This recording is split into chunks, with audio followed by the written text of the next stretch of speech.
देखिए, तो हमारा जो पिछला क्लास था उस क्लास में हम लोगों ने इस बात पे चर्चा की थी कि अंग्रेजी की जो सबसे बड़ी इकाई होती है जिसका नाम है सेंटेंस, और सेंटेंस को बनाने में सब्जेक्ट, वर्ब और ऑब्जेक्ट की ज़रूरत पड़ती है।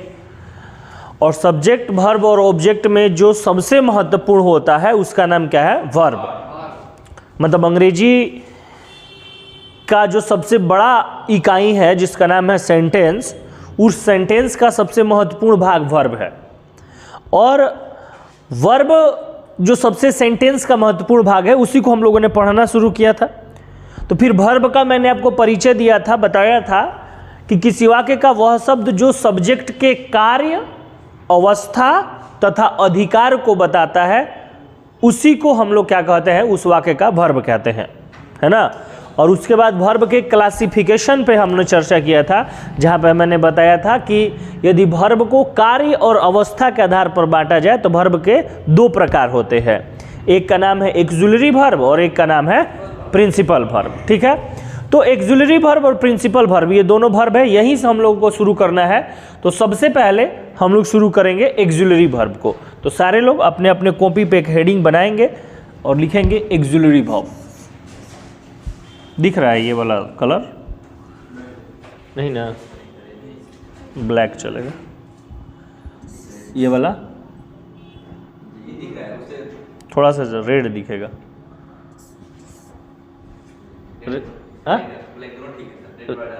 रेड और ब्लैक ठीक है। रेड से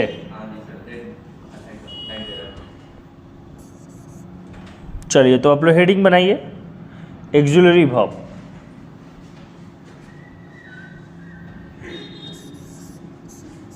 AUXI एक्सुलरी वर्ब। देखो, एक्सुलरी वर्ब की हिंदी होगी, हाँ, सहायक क्रिया। सहायक क्रिया, सहायक क्रिया आ रहे हैं। एक्सुलरी वर्ब का हिंदी होता है सहायक क्रिया। देखिए, जरा ध्यान से समझना है। इस एक्सुलरी वर्ब को बेटा एक दो और अलग अलग नामों से हम लोग जानते हैं। इस एक्सुलरी वर्ब को एक दो और अलग अलग नामों से जानते हैं। जैसे इस एक्सुलरी वर्ब को हम लोग आम बोलचाल की भाषा में हेल्पिंग वर्ब भी कहते हैं। Helping verb. हेल्पिंग वर्ब के अलावा इसका एक और नाम होता है सपोर्टिंग वर्ब। Supporting verb. और सपोर्टिंग वर्ब के अलावा इसे एक और नाम से जाना जाता है असिस्टेंट वर्ब। क्या कहा जाता है बेटा? Assistant verb. लेकिन इस सब का मतलब यही होता है, हिंदी में क्या होता है? सहायक क्रिया। अब सबसे पहले हम लोग ये समझते हैं कि सहायक का मतलब क्या होता है। जैसे कभी आपने गांव में या कहीं पर देखा होगा कि कोई एक व्यक्ति जो होता है वो किसी का घर बना रहा होता है, तो एक व्यक्ति उसमें ईंट जोड़ रहा होता है। देखें आप लोग, तो जो व्यक्ति ईंट जोड़ता है उसको हम लोग मिस्त्री कहते हैं। लेकिन एक व्यक्ति उसको लाला के ईंट पकड़ाता भी है, उसको क्या कहते हैं? लेबर कहते हैं। हिंदी में मजदूर कहते हैं या हेल्पर भी कहते हैं। हम लोग अपने गांव के देहाती ठेठ भाषा में हेल्पर कहते हैं, लेकिन उसको कहा जाता है हेल्पर। हेल्पर का मतलब सहायक। मतलब वो मुख्य नहीं है, किसी की सहायता कर रहा है। मतलब उसी तरह से जो एक्सुलरी वर्ब है ये सहायक है, ये मुख्य नहीं है, ये किसी न किसी की क्या करेगा? सहायता करेगा। अब जैसे वो हेल्पर उस मिस्त्री की सहायता कर रहा था, उसी तरह हमको ये देखना है कि भाई इसके मिस्त्री का क्या नाम है। आ रहा है समझ में? आखिर ये किसका सहायक बन के बैठा हुआ है। अब जरा ध्यान देंगे, और मैं एक दो छोटे छोटे सेंटेंस पहले करवा रहा हूं। मान लो कि मैंने लिखा यहां पे कि I am teaching you. I am teaching you. और अभी तक मैंने तुमको जितना पढ़ाया है उसके आधार पर तो तुम बता सकते हो कि सर आई क्या है? सब्जेक्ट है? पागला है गारे, उधर जाके बतियाता है। चलो, तो आई जो है वो क्या है? सब्जेक्ट है। दूसरी चीज क्या है कि मैंने बताया था कि जो भी कार्य होता है वो वर्ब होता है। तो अब बताओ कि ये टीचिंग जो है वो एक प्रकार का कार्य है, तो टीचिंग क्या हो गया? वर्ब हो गया। और जिसके कार्य से कोई प्रभावित होता है वो क्या होता है? ऑब्जेक्ट। तो ये यू ऑब्जेक्ट हो गया। लेकिन अब पूछोगे कि सर ये एम क्या है? अब ध्यान से देखना कि जो बेटा ये एम है ये टीचिंग को क्या कर रहा है? हेल्प कर रहा है, सहायता पहुंचा रहा है। मतलब कि ये एम जो है वो यहां पर काम कर रहा है किस चीज का? एक्सिलरी वर्ब का। तो ये एम का मिस्त्री तो टीचिंग ही है, टीचिंग इसका मालिक है और एम इसका हेल्पर है। आ रहा समझ में ना? अब इस टीचिंग को हम लोग ग्रामर की भाषा में कहते हैं मुख्य क्रिया। क्या कहते हैं बेटा? मुख्य क्रिया। और अंग्रेजी में कहेंगे प्रिंसिपल वर्ब, और एम को हिंदी में कहेंगे सहायक क्रिया, और अंग्रेजी में कहेंगे एक्सिलरी वर्ब। बात समझ में आई है कि नहीं आई है? तो ये देखो अभी हमारा यही प्रश्न था कि एक्सिलरी का मतलब होता है सहायक। अरे समझ में ना? एक्सिलरी का मतलब होता है सहायक। तो ये किसकी सहायता करता है? तो अब सारे बच्चों को क्लियर हो गया कि किसकी सहायता करता है? बोलिए। मुख्य क्रिया की सहायता करता है, वर्ब को, प्रिंसिपल वर्ब को। आ रहा है समझ में? तो यदि मैं छोटा सा एक बात पूछूं आपसे कि बताइए भाई कि एक्सिलरी वर्ब क्या करता है, तो आप क्या बताइएगा? बोलिए। सहायता करता है। किसको सहायता करता है? मुख्य क्रिया को सहायता करता है। इतना बात सबको क्लियर हो गया? थोड़ा सा और चलिए आगे बढ़ते हैं और कुछ और नई बात, एक दो और सेंटेंस लेते हैं। जैसे मैंने कहा कि I have played cricket. I have played cricket. तो अभी आप बता दोगे कि सर ये जो आई है वो क्या है? सब्जेक्ट है, और ये प्लेड जो है ये कार्य है, और जो कार्य होता है वो क्या होता है? और देखो कि अब इस प्लेड को हैव के द्वारा क्या किया जा रहा है? सहायता किया जा रहा है, हेल्प किया जा रहा है। तो चूंकि ये प्लेड जो है ना ये कौन सी क्रिया हो गई? प्रिंसिपल वर्ब, मुख्य क्रिया। और हैव के द्वारा इसको सहायता पहुंचाया जा रहा है, तो हैव कौन सी क्रिया हो गई? एक्सिलरी वर्ब हो गया। नहीं आ रहा समझ में? एक और एग्जांपल देखो।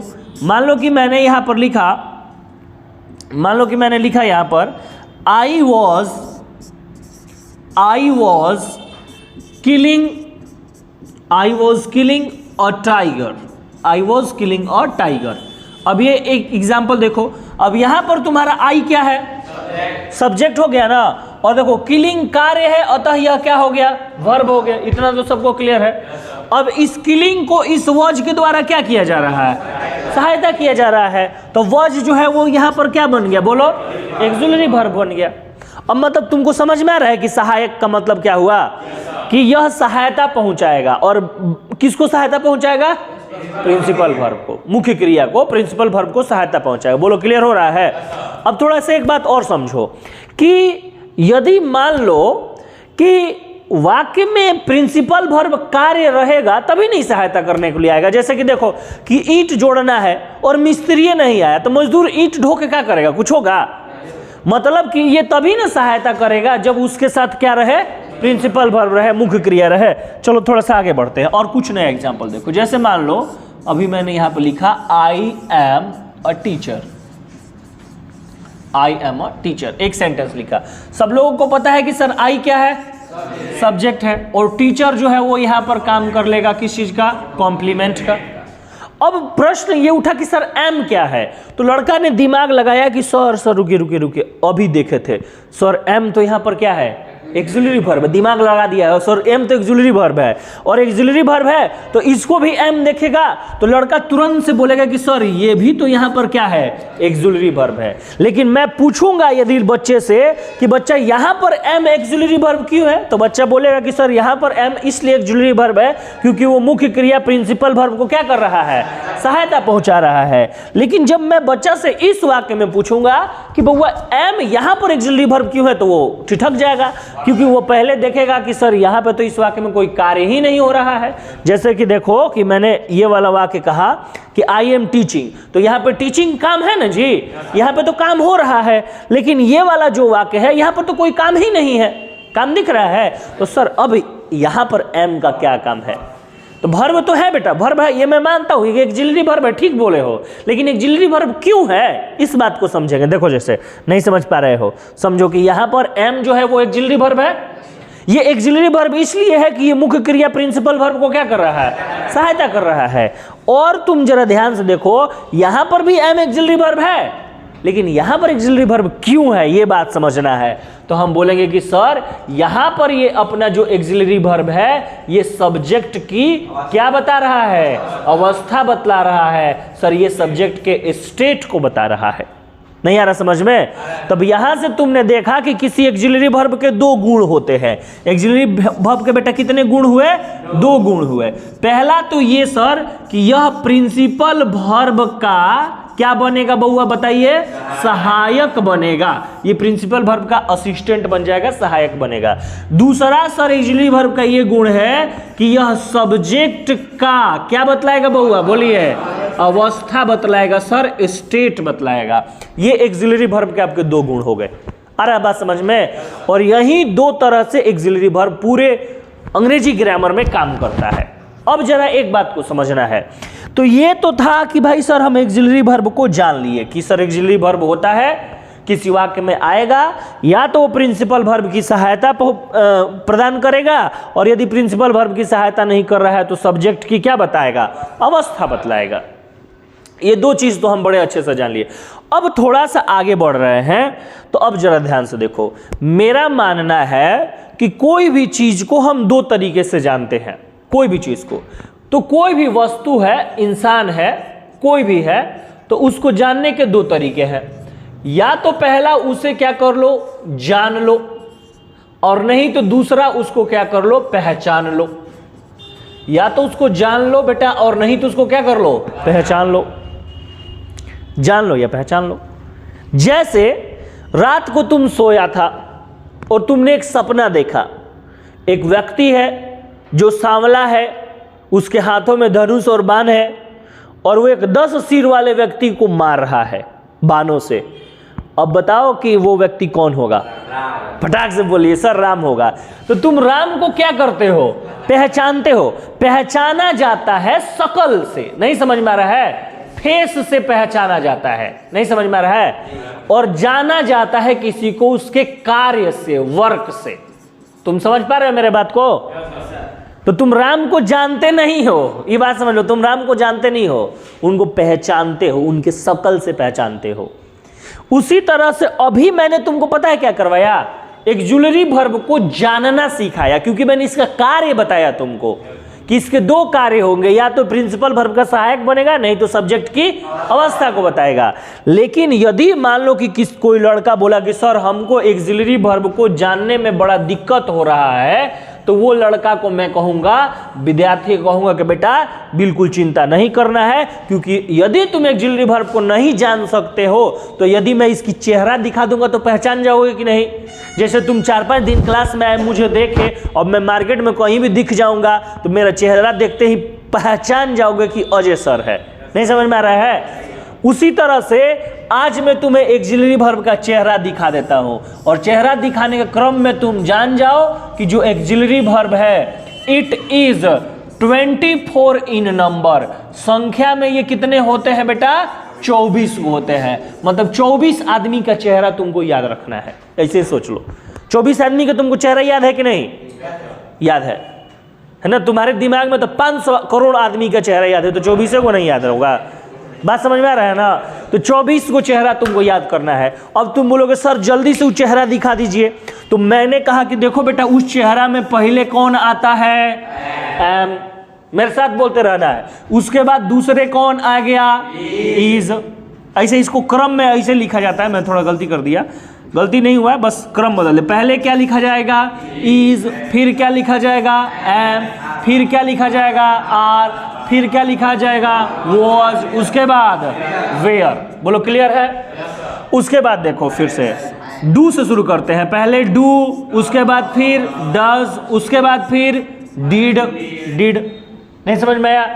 ये सब चेहरा है, याद आ रहा है चेहरा। फिर देखो हैव, उसके बाद हैज, उसके बाद हैड, ये भी चेहरा है।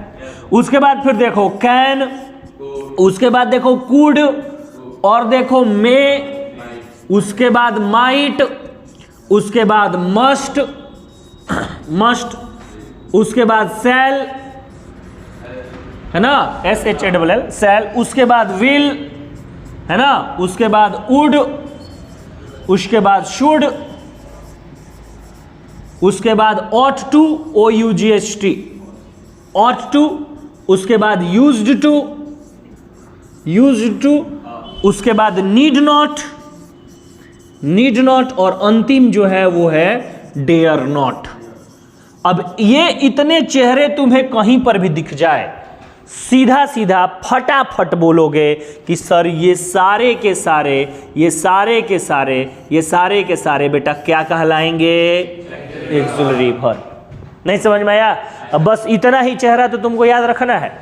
इसमें से कुछ चेहरा तो रोजे देख लेते हो, जैसे कि is, am, are, was, were तुम्हारे गली में दिख जाता है, डू, डज, डिड छत पे दिख जाता है, हैव नहीं दिख जाता है, हैव, हैज, हैड तो क्लासे में तोरा साथ बैठता है, I can, could, may, might इहो दिखता है, लेकिन बाजारे जाने पे दिखता है। नहीं समझ में आ रहा है?